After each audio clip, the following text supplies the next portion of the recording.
মধ্যপ্রাচ্যের অস্থিরতার প্রভাব পড়েছে দেশের মশলার বাজারে। আমদানি করা সব ধরনের মশলার দাম বেড়েই চলছে।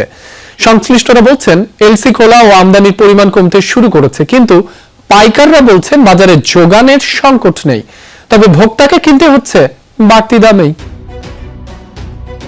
দেড় যুগ ধরে ভালোবাসার নিড়ে এসিআই পিওর সল্ট। বাংলার রসনা বিলাসে মশলার বিকল্প নেই। কাচ্চি বিরিয়ানি কিংবা গরুর মাংস, জিরা এলাচ ছাড়া এর স্বাদ অপূর্ণই থেকে যায়। আলু বোখরা, বাদাম যেন রান্নার স্বাদ আরো বাড়িয়ে তোলে। সেসব মশলা সামগ্রীর দাম বেশ বেড়েছে। যুদ্ধের উত্তাপ এখন মশলার বাজারে। আলু বোখরা যার দাম 450 টাকা থেকে বেড়ে এখন দাঁড়িয়েছে 1450 টাকা কেজিতে। পেস্তা বাদামের জন্য বাজেট রাখতে হচ্ছে কেজিতে 4200 টাকা। অন্যতম উপকরণ জিরা বিক্রি হচ্ছে 570 থেকে 850 টাকায়। পাইকারি বিক্রেতাদের দাবি সরবরাহে এর ঘাটতি নেই, তবে আমদানিকারকদের কাছ থেকে বেশি দামে কিনতে হচ্ছে। দোকানিরা বলছেন পাইকারি বাজার বেশ চড়া, যার প্রভাব পড়ছে খুচরা পর্যায়ে। আলু বোখারাটা কিন্তু বাজারে পাওয়া যাচ্ছে।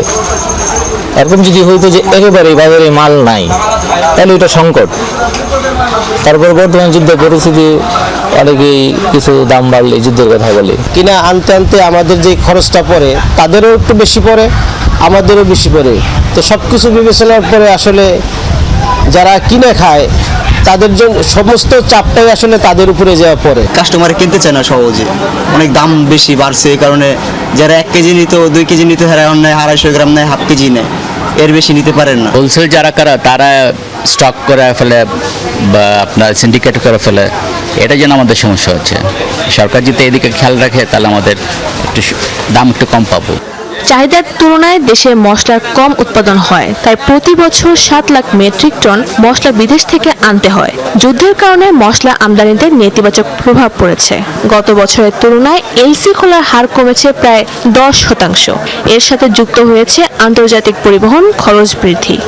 যুদ্ধের কারণে তেলের সংকটের কারণে উৎপাদন খরচ বেড়েছে।